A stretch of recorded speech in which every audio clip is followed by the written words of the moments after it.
Assalamualaikum warahmatullahi wabarakatuh. Selamat pagi kepada teman-teman dan selamat pagi kepada Ibu Dr. Anda Emah Kuzaimah MPD. Perkenalkan, kami dari kelompok 10 kelas 2A akan memaparkan materi tentang desain pembelajaran bahasa Indonesia di SMA dengan menggunakan kurikulum prototipe. Sebelum itu, izinkan saya memperkenalkan anggota dari kelompok kami yang beranggotakan Tia Tiara dengan nomor NIM 2108110018. Yang kedua ada Wina Eldina dengan nomor NIM 2108110019. Dan yang terakhir ada saya sendiri, Mayang Fahrunisa dengan nomor NIM 2108110022. Pada kesempatan kali ini, kelompok kami akan membahas 3 poin penting. Yang pertama, tentang pengertian kurikulum prototipe. Yang kedua, ada pembahasan tentang desain pembelajaran bahasa Indonesia di SMA dalam kurikulum prototipe. Dan yang ketiga, ada perbedaan desain pembelajaran kurikulum 2013 dan kurikulum prototipe. Baik, untuk mengefektifkan waktu, langsung saja kita mulai pada pembahasan yang pertama, akan disampaikan oleh saudari Tia Tiara. Kepadanya disilahkan. Poin yang pertama yaitu pengertian kurikulum prototipe. Kurikulum prototipe merupakan kurikulum berbasis kompetensi untuk mendukung pemulihan pembelajaran dengan menerapkan pembelajaran berbasis proyek. Dalam bidang desain, sebuah prototipe dibuat sebelum dikembangkan, atau justru dibuat khusus untuk pengembangan sebelum dibuat dalam skala sebenarnya atau sebelum diproduksi secara massal. Poin yang kedua yaitu desain pembelajaran bahasa Indonesia dalam kurikulum prototipe. Desain pembelajaran bahasa Indonesia dalam kurikulum prototipe di SMA ada 4 tahapan dalam desain pembelajaran kurikulum prototipe 2022 ini. Sebelumnya kita mengenal kompetensi inti dan kompetensi dasar, lalu ada indikator dan lain sebagainya. Berikut 4 tahapan desain pembelajaran kurikulum prototipe. Yang pertama yaitu capaian pembelajaran. Capaian pembelajaran atau yang nanti dikenal CP merupakan kompetensi pembelajaran yang ditetapkan oleh pemerintah. Capaian pembelajaran ini jika dikomparasi maka perannya sama dengan KI dan KD di kurikulum 2013.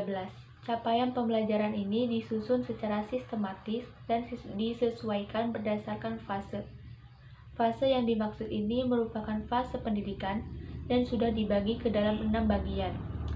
Ada fase A yang meliputi siswa sekolah dasar kelas 1 dan 2, lalu fase B terdiri dari siswa sekolah dasar kelas 3 dan 4, dan fase C untuk siswa sekolah dasar kelas 5 dan 6. Khusus untuk fase D, ini langsung mencakup jenjang SMP dari kelas 7 hingga 9. Ada porsi khusus dalam fase E untuk SMA, kelas 10, dan terakhir fase F untuk kelas 11 dan 12. Yang kedua yaitu tujuan pembelajaran. Tujuan pembelajaran ini kurang lebih sama dengan konsep dari kurikulum 2013, yaitu merupakan jabaran kompetensi yang akan dicapai oleh siswa. Tujuan pembelajaran ini biasanya akan beragam sesuai dengan jenjang dan materi yang akan diajarkan. Maka dari itu, tujuan ini pasti nantinya disesuaikan dengan guru yang akan mengajarkannya. Yang ketiga yaitu alur tujuan pembelajaran. Alur tujuan pembelajaran ini sesuai dengan namanya, yaitu sebagai alur sistematis rencana studi dari awal hingga akhir. Hal ini nantinya akan mengikuti capaian pembelajaran yang disesuaikan dengan fase siswanya. Yang keempat yaitu modul ajar. Modul ajar merupakan seperangkat alat dan bahan untuk mengajar yang sudah disesuaikan dengan aspek lainnya. Dalam desain pembelajaran, kurikulum prototipe dalam modul ajar ini tentu saja menjadi banyak perbedaan dengan kurikulum 13. Sebelumnya, sebab ada beberapa aspek tambahan yang membuat guru perlu menyiapkannya dengan sistematis dan menarik. Desain pembelajaran untuk penerapan kurikulum prototipe ini telah mengalami penyederhanaan, yang begitu signifikan dari kurikulum 13. Maka dari itu, para guru dan sekolah perlu mengkaji ulang serta mendalaminya agar bisa terlaksana secara maksimal. Selain itu juga perlu diperhatikan bahwa capaian pembelajaran yang digunakan itu berdasarkan ke-6 fase di atas. Jadi pembelajarannya pasti akan bervariasi untuk setiap fasenya. Poin nomor 3 yaitu ada perbedaan desain pembelajaran kurikulum 2013 dan kurikulum prototipe di SMA. Kurikulum 2013 adalah kurikulum yang mengedepankan pemahaman skill dan pendidikan berkarakter.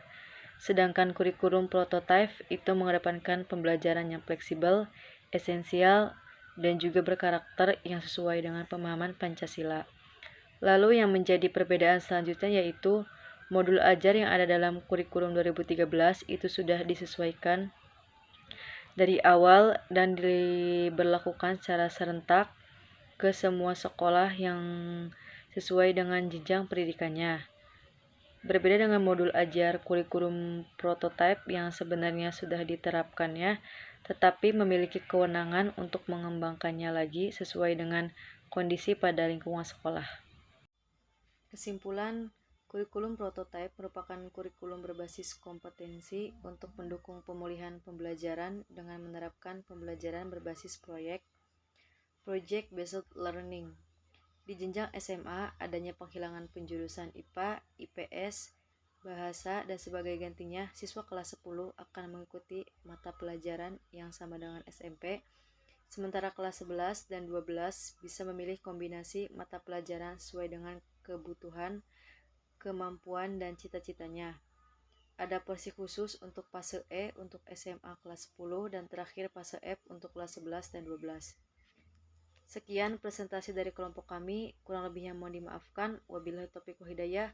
Wassalamualaikum warahmatullahi wabarakatuh.